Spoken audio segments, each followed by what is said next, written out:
Efesios, una iglesia gloriosa. Y nos quiero invitar a que abramos nuestra Biblia en el capítulo 1 del libro de la carta a los Efesios, versículo 3 al versículo 14. Y el mensaje de esta mañana lleva por título Las bendiciones de una iglesia gloriosa.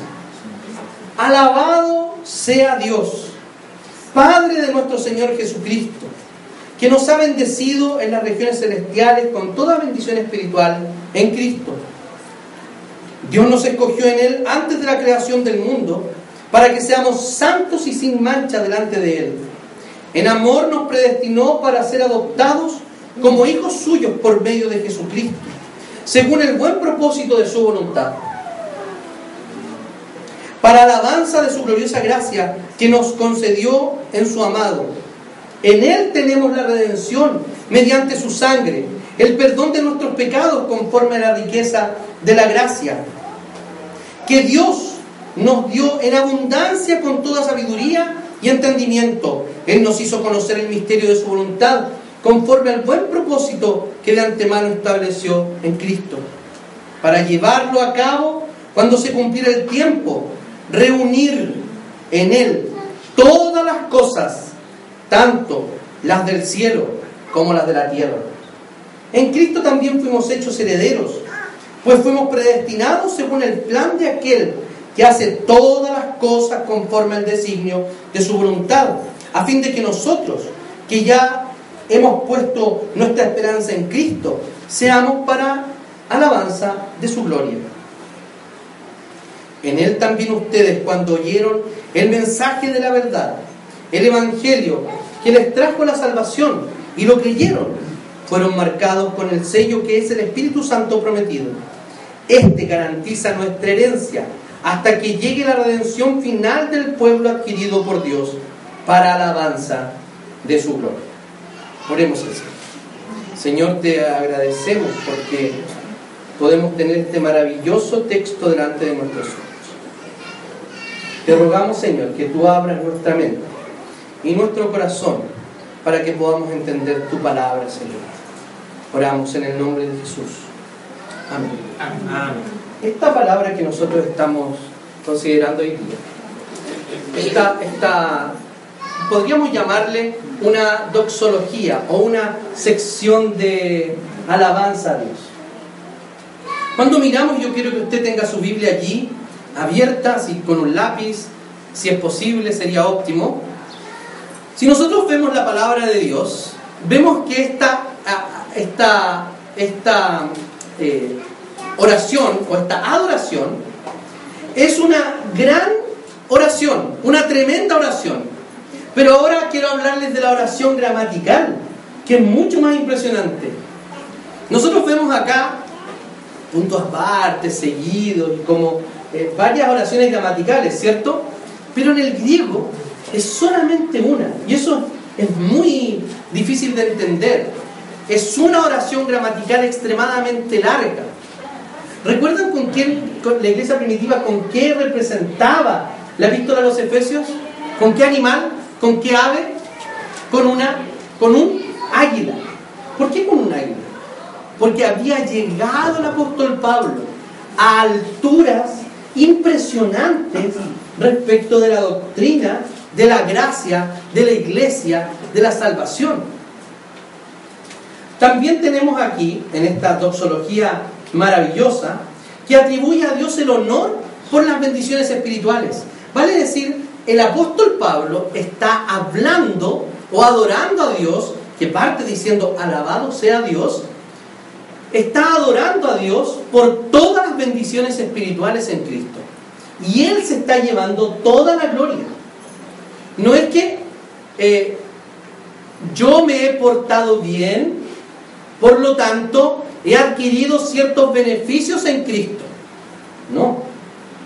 Nadie se ha portado tan bien como para ganar algún beneficio en Cristo.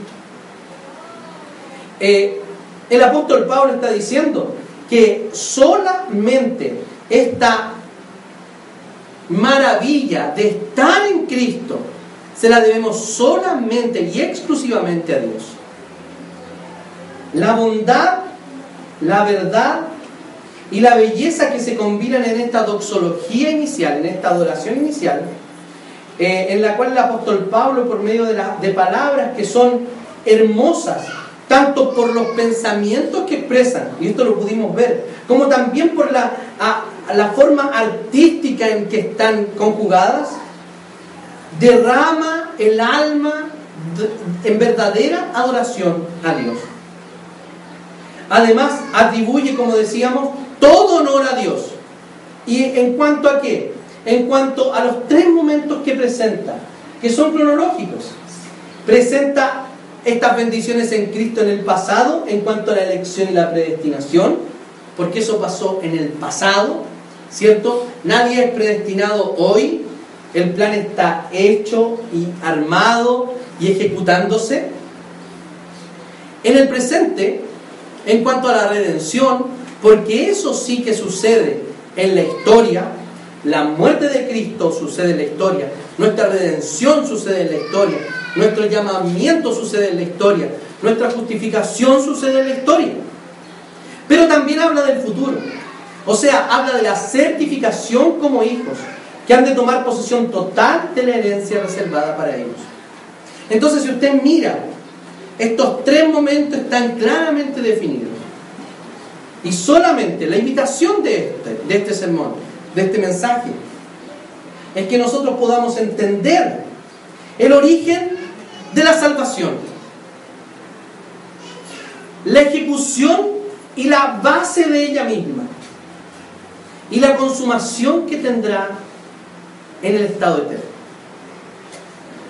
Son tres momentos que debemos entender en nuestra vida. Recuerdan que Luis hablaba la semana pasada que teníamos ubicación geográfica en dos lugares. Hoy estamos aquí, como ellos estaban en Éfeso, pero también estamos en Cristo. ¿Y cuál va a ser la ciudadanía que va a perseverar? ¿Cuál va a ser la ciudadanía que se va a desatar en el futuro? ¿Cuál va a ser la ciudadanía que va a llegar a un término glorioso? Nuestra ciudadanía en Cristo, no la ciudadanía que tenemos hoy aquí. Por eso, vamos a ver qué nos dice la palabra de Dios respecto a cómo hemos sido bendecidos. Primero, hemos sido bendecidos y elegidos para ser santos y sin mancha. Ya leímos la palabra de Dios que nos dice que nosotros alabamos a Dios, o alabado sea Dios, Padre de nuestro Señor Jesucristo, que nos ha bendecido en regiones celestiales con toda bendición espiritual en Cristo. Paremos ahí. Este texto, el primer texto que hemos de considerar, nos está diciendo varias cosas. Y la palabra aquí mejor utilizada, porque la raíz de las tres palabras, alabado, bendición y bendición, se fijan que en ese texto hay tres veces bendición, tiene la misma raíz. Vale decir que es mejor la traducción de Reina Valera, que dice bendito, ¿sí?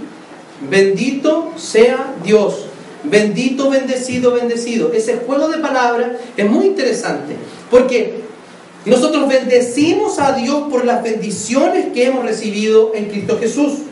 Cuando hablamos de esta frase en Cristo, que se repite muchas veces en esta epístola, estamos diciendo que la vida del creyente, la verdadera realización de la vida, es tomar cada día conciencia de que estamos en Cristo Jesús, de que estamos en Cristo. Y esto es muy raro para la mente de cualquier ser humano, porque ¿cómo uno puede estar en una persona? ¿Cómo uno está? Yo no estoy en alguien, yo soy una persona, pero no estoy en nadie.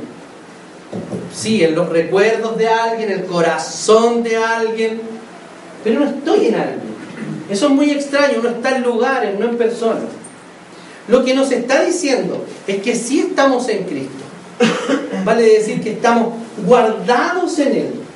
Estamos viviendo en Él y para Él, vale decir que toda la vida del creyente fluye para Cristo y hacia Cristo. Y de Cristo para sí. Es ser uno con el Señor.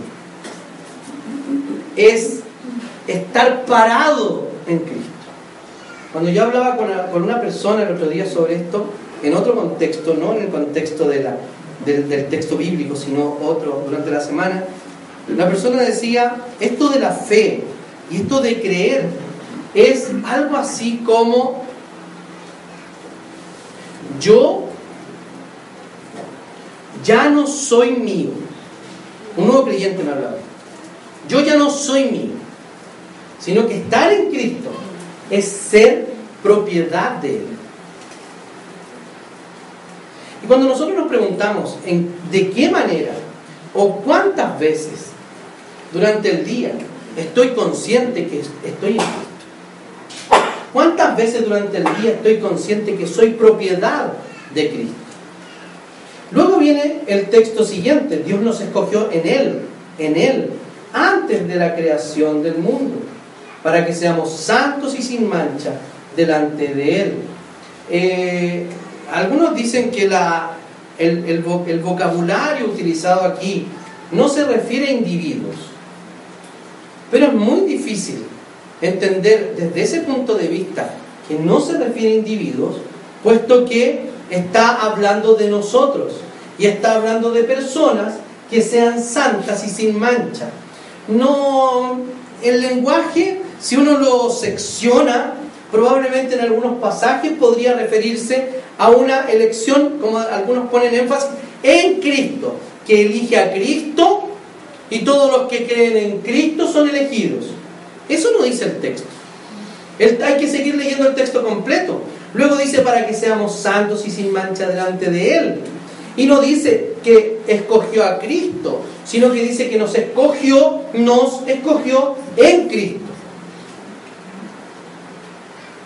La elección de Dios entonces se refiere a personas evidentemente, no personas elegidas para nada, sino personas elegidas para formar un pueblo, para formar su propia comunidad.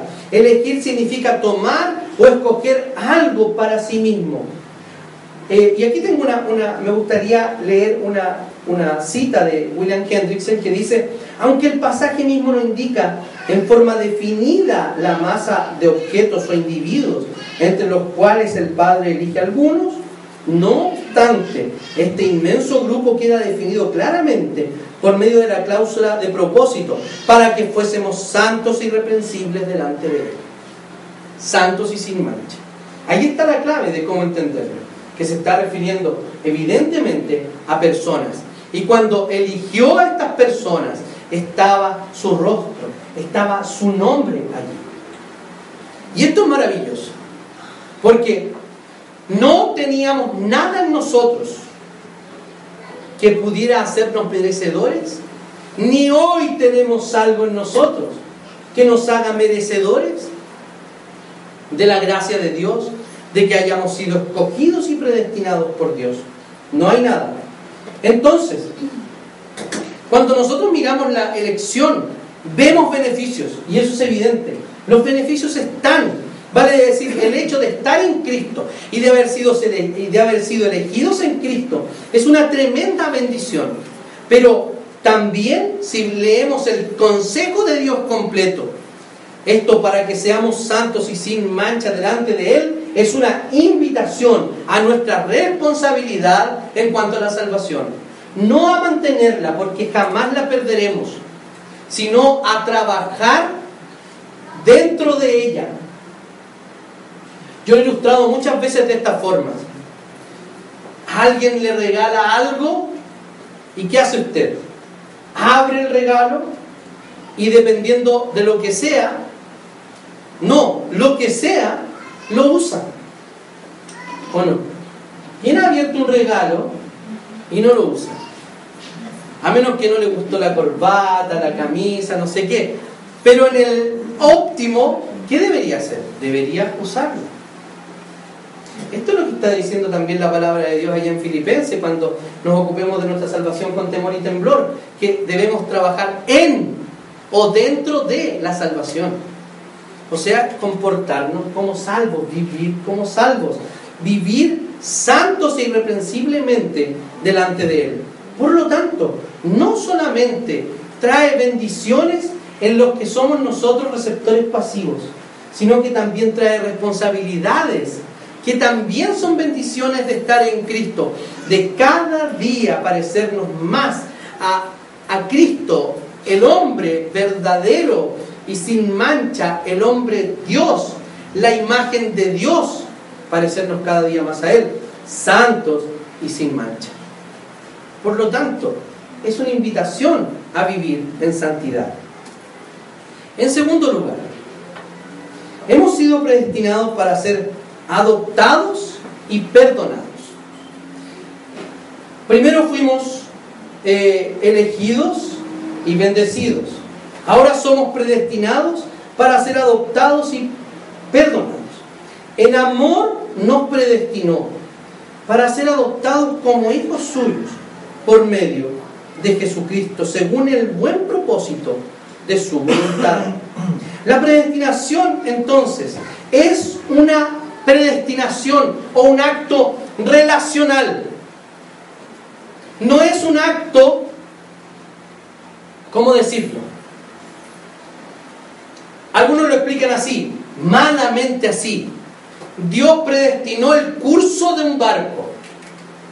Ese barco va al cielo. Todos los que se suban al barco llegarán al cielo. Eso es falso. No hay predestinación de este tipo. La predestinación es destinar a alguien para un propósito determinado.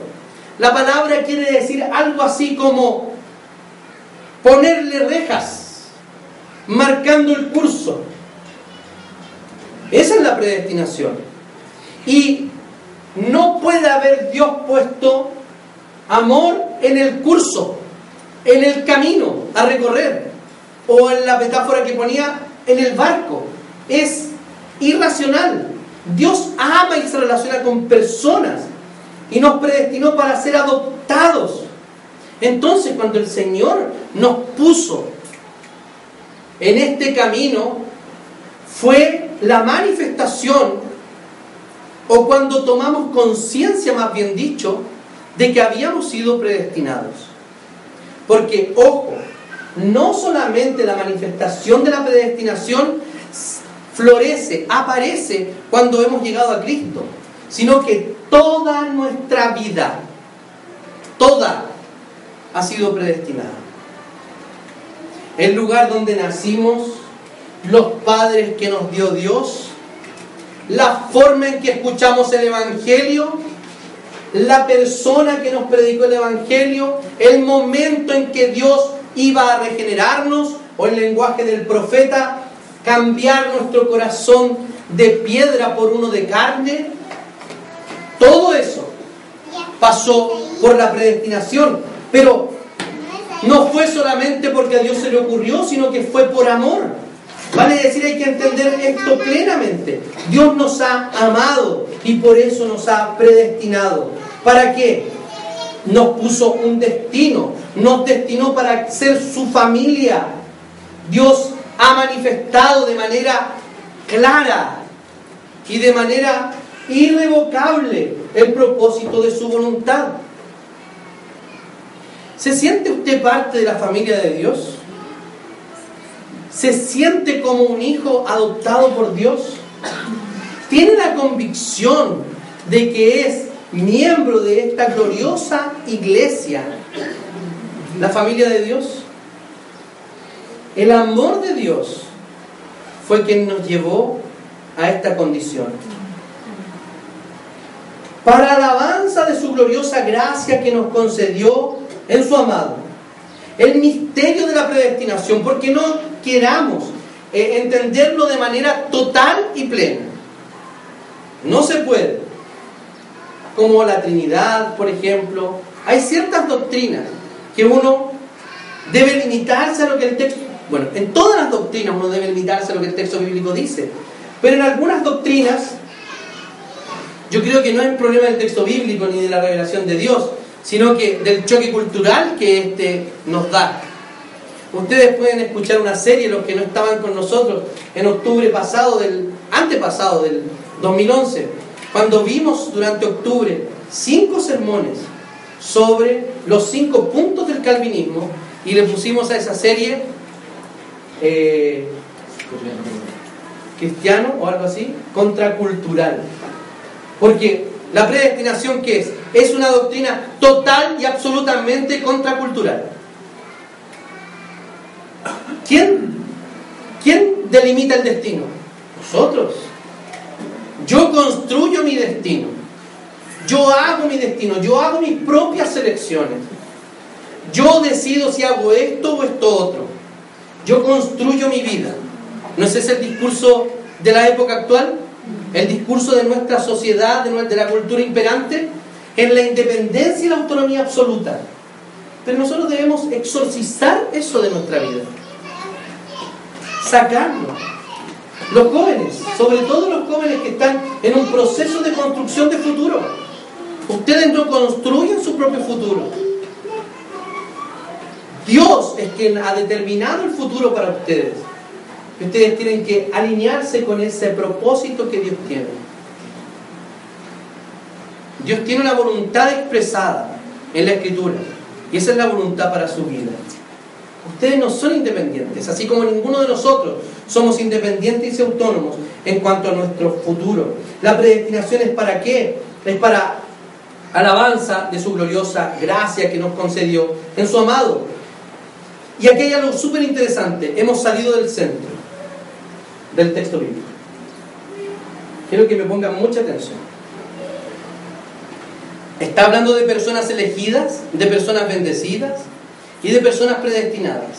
Pero cada vez que la mente del ser humano está instalando al ser humano en el centro, el texto bíblico ¿qué hace? Lo pone al costado y pone la gracia de la gloria de Dios en el centro. ¿Hemos sido qué? Predestinados, sí, y recibimos beneficios innumerables. ¿Pero para qué?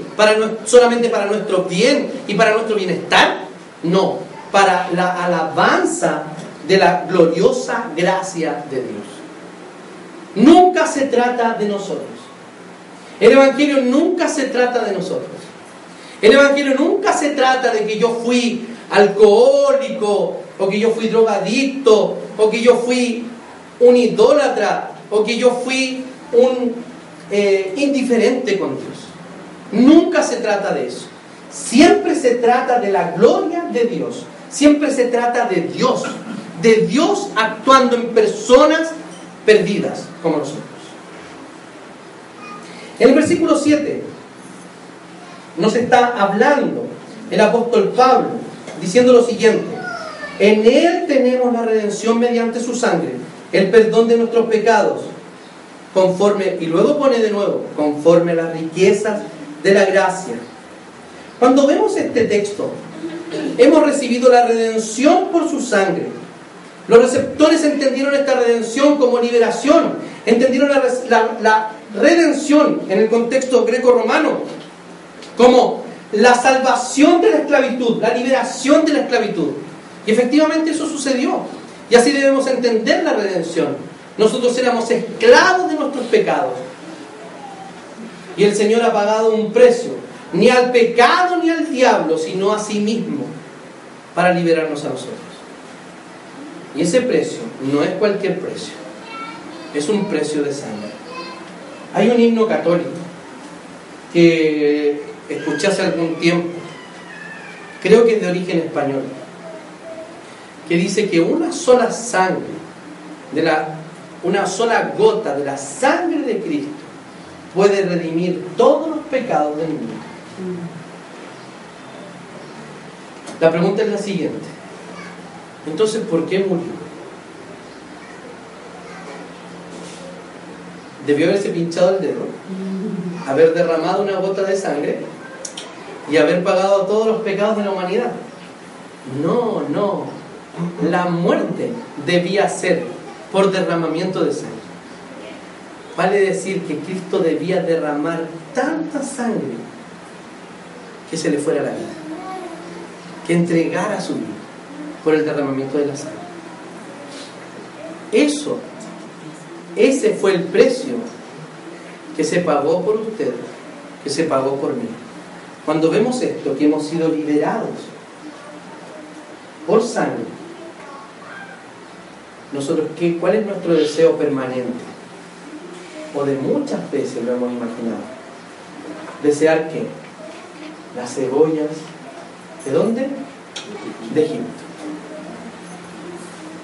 El pueblo liberado en el Éxodo, de manera portentosa, abriéndose el mar, yendo a una tierra prometida, liberados de la esclavitud, pasados por el agua, yendo a la promesa de Dios. ¿No es eso lo que estamos viendo nosotros también hoy? Y tal cual como los judíos, queremos volver a la esclavitud. Queremos volver o deseamos esas cebollas, esa sopa de cebolla en Egipto, que por lo menos era segura. No había nada más, pero habían cebollas. Sin embargo, tenemos tanta bendición en Cristo y deseamos, como si el hijo pródigo deseara volver a desear, a querer comer algarrobas, la comida de los cerdos. Tengamos una visión clara del precio que tenemos para Dios, precio de sangre. Cristo pagó este precio a la justicia de Dios. Y el perdón nos hizo partícipes para conocer el propósito que Dios había establecido de antemano para con nosotros.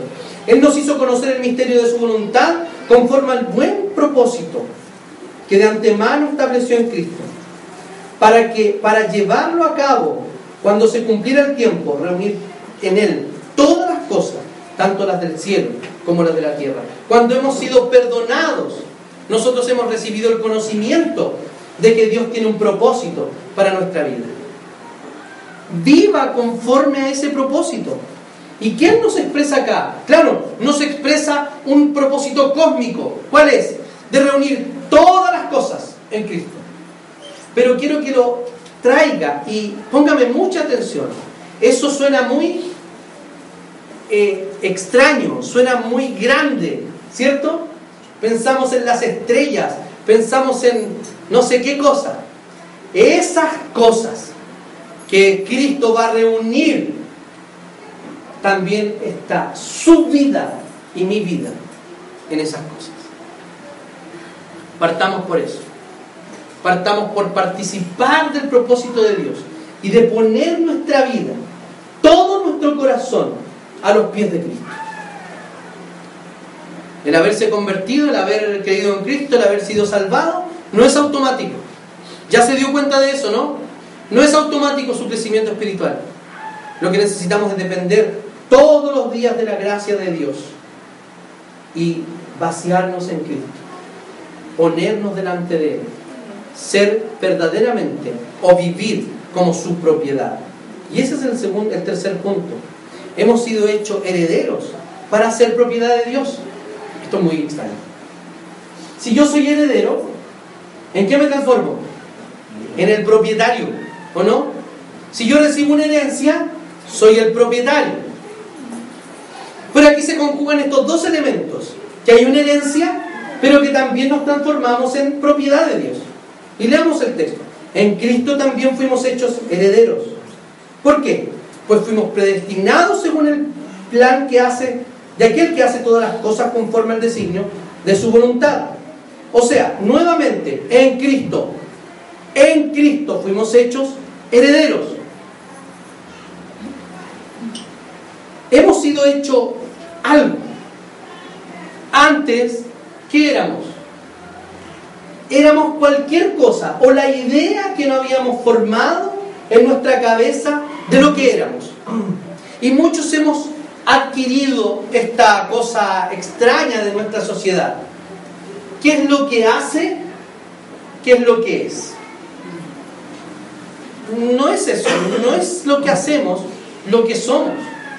Hay personas que se empoderan de tal manera de la actividad que desarrollan, que esa actividad se transforma en su yo. Por ejemplo, yo soy profesor, yo soy psicólogo, yo soy dueña de casa, yo soy dibujante, yo soy... ustedes serán.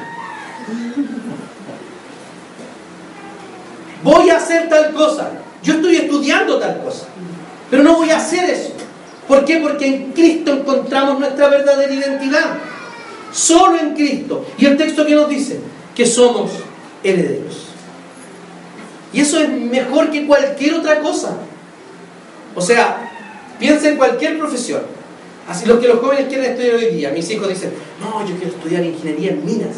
¿Y por qué? Porque yo escuché que entraban ganando mucha plata y después ganan mucha plata más.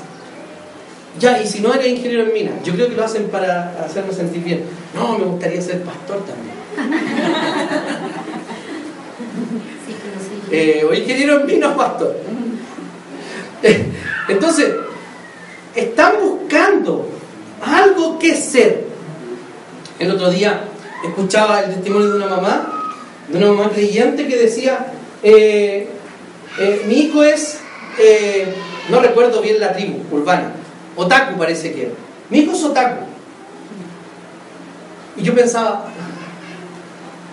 ¿por qué esta madre inconscientemente está construyendo la personalidad o el yo de su hijo en torno a valores y creencias que no son cristianas? Si tenemos que enseñarle quiénes somos a nuestros hijos, digámosle, somos herederos, somos reyes y sacerdotes, somos hijos de Dios, somos ovejas de su prado. Eso es lo que somos, no otra cosa. Entonces, vemos de nuevo el objetivo de lo que es la iglesia en el versículo 12, a fin de que nosotros, que ya hemos puesto la esperanza en Cristo, seamos para alabanza de su gloria. Y volvemos, en los tres momentos, vemos que todo es para la alabanza de la gloria de Dios y no para nosotros. Como decía, nunca se trata de nosotros. Los herederos reciben una herencia, pero nuestra herencia compromete nuestra propia libertad. Y veamos lo que dice allí el versículo siguiente. En él también ustedes, cuando oyeron el mensaje de la verdad, el evangelio que les trajo salvación y lo creyeron, fueron marcados con el sello, que es el Espíritu Santo prometido. ¿Qué pasó aquí? Recibimos la herencia, o somos herederos, pero fuimos marcados. Lo explico de la siguiente manera. Llega de el Líbano un embarque de cedros, no de cerdos, de cedros, que es una madera muy linda, para, no sé, llega a un puerto importante. Y el patrón que compró estos cedros, iba a construir una casa de veraneo, va y manda a su empleado. ¿Y el empleado qué hace? Recibe la carga y con el sello de su amo marca cada tronco de ese embarque. Cuando marcó cada tronco del embarque, dijo, mi patrón pagó por esto. Y ha sido marcado para que nadie más se lo lleve. Eso es el título de propiedad. Cuando hemos sido nosotros salvados por Dios y regenerados, el Señor nos ha bautizado con el Espíritu Santo. Nos entregó el Espíritu Santo. ¿Saben lo que es eso? Según este texto, el propio Espíritu es el sello. Y voy a contar una anécdota. Creo que ya la he contado otras veces, pero hay personas que no. Dice así la anécdota. Hablando con un hermano muy querido, un hermano pentecostal, que yo era frecuentemente invitado a predicar a su iglesia, me decía, oye guatón, y no sé por qué me decía así, pero me decía, oye guatón, me veía el sello, ¿no? Y yo decía, algo malo va a salir de esto, voy a tener que ser muy condescendiente con él. Me decía, me veía el sello, sabes que no se lo veo, ¿de qué sello me habla? el sello que me marcó el Espíritu Santo. Ya le dije, ¿y dónde lo tiene? Aquí en la frente. Decía, hermano Miguel, mire, lo que pasa es que la palabra de Dios dice así, que fuimos marcados con el Espíritu, dice Reina Valera. Y en la NBI queda mucho más claro, dice que el Espíritu Santo es el sello, no que nos sella con algo. Entonces decía, no, tú estás equivocado, pues mira, negra, ¿me has visto el sello, cierto? Sí, se acabó la discusión. Si la negra le vio el sello, ¿qué podía decirle yo? Absolutamente nada, ni la Biblia. Ya lo habían visto, no sé, una especie de tercer ojo, no sé qué cosa era, pero ellos se veían el sello. Ay, me dijo, y la negra también lo tiene, pues. Pídele al Señor que te selle. Ya, sí, hermano Miguel, voy a pedir al Señor que me selle. Eso estaba en su casa tomando once. Muchas personas creen que hay un sello particular, una cosa que está en alguna parte del cuerpo del Espíritu. No, el sello es el Espíritu Santo, vale decir que hemos sido sellados, marcados por Dios con el propio Espíritu Santo. Cada creyente que es un verdadero creyente tiene el Espíritu de Cristo, como dice el apóstol Pablo. Si tiene el Espíritu de Cristo es de Él. Por lo tanto, el mismo Espíritu Santo es el sello. Hemos sido hechos herederos, pero esto ha comprometido nuestra libertad. Porque somos herederos, pero no independientes. Somos herederos, pero no hemos recibido libertad absoluta en esta herencia, sino que hemos sido hechos nuevamente propiedad al ser hechos herederos. Pero fíjense, este sello de propiedad garantiza también la posesión de la herencia. Fíjense, el Espíritu Santo, garantiza nuestra herencia hasta que llegue la redención final del pueblo adquirido por Dios, de nuevo, para alabanza de su gloria. ¿Recuerdan la tensión escatológica del Nuevo Testamento? Ahora sí, pero todavía no. ¿Hemos sido redimidos? Sí, hemos sido redimidos. ¿Pero hemos recibido todas las bendiciones de la redención? No, todavía no. ¿Hemos sido perdonados por Dios, pero hemos dejado de pecar? Todavía no. ¿Hemos sido declarados justos, pero todavía no hemos sido hechos santos de manera total y absoluta, de manera práctica, porque seguimos pecando y pidiendo perdón a Dios? ¿Se fija la tensión escatológica? ¿Tenemos vida eterna? Sí, pero todavía no, porque se va a manifestar de manera gloriosa en nosotros en el día final. Entonces, este sello de propiedad se ha convertido en un adelanto. Nos ha dicho, tome, ahí está, esto garantiza que usted es mío y que va a recibir toda la otra parte de la herencia indefectiblemente.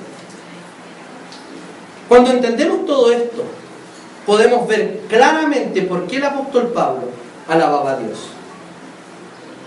¿Y cuál es nuestra reflexión que tenemos que hacer hoy?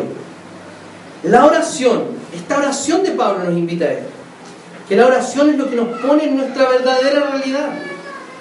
Cuando oramos y nos comunicamos con Dios y tenemos relación con Dios, sabemos quién realmente somos. Si no, déjeme decirle, andamos perdidos por la vida. Siendo creyentes, andamos bastante perdidos. Creemos que somos de esta tierra de manera exacerbada. Somos del aquí y de la ahora nada más. Yo he escuchado frases como esa, de creyentes. Nos pone en nuestra verdadera realidad la oración. La adoración tiene siempre un matiz cultural, ¿cierto? Lo podemos ver en iglesias africanas, asiáticas, latinoamericanas. ¿Por qué? Porque cada cultura adora a Dios desde lo que son. Sin embargo, también es contracultural, porque es profética y anuncia el plan de Dios para la cultura y la esperanza que abrigamos para el futuro. La adoración la hacemos como la hacen los chilenos, según nuestra cultura. Pero el contenido de la adoración es totalmente contracultural, porque estamos anunciando lo que esperamos de Dios en el futuro y el objetivo o el propósito de Dios para la cultura. Y eso la gente no lo quiere escuchar. El Dios que adoramos no es un Dios remoto. La oración parte diciendo, adorado sea Dios. Padre de nuestro Señor Jesucristo. Y luego más adelante nos hace partícipes y herederos de la familia. También es nuestro Padre. Entonces, es nuestro Padre, somos sus hijos, nos ha elegido, somos sus herederos y somos su propiedad. También podemos decir que nuestro estar en Cristo nos aleja del pecado, porque la conciencia de que siempre estamos en Él debería provocar un sentimiento permanente de amor hacia Dios y deseo de agradarle siempre. Si nosotros estamos conscientes de que nuestra habitación permanente es Cristo, nos vamos a apartar del pecado. Y por último, la realidad de ser bendecido. Los primeros textos que leímos. Y valorado, porque fuimos pagados a precio de sangre. No tenemos nada en nosotros mismos, pero a pesar de eso, Dios nos ha bendecido y ha pagado un alto precio por nosotros. Cuando usted se sienta poco valorado por la gente en su trabajo, o muchas veces por su esposo o por su esposa, por sus hijos, por sus padres, traiga a su mente el precio que se pagó por usted. Ese precio fue un precio altísimo, un precio de sangre, que no se ha pagado por todos, sino solo por los elegidos. Tengamos un momento de oración. Te alabamos, Señor, y te adoramos, porque tú eres un Dios maravilloso, Señor, que nos permite tener la conciencia de lo que es ser parte de esta gloriosa iglesia que tú has construido para ti, Señor.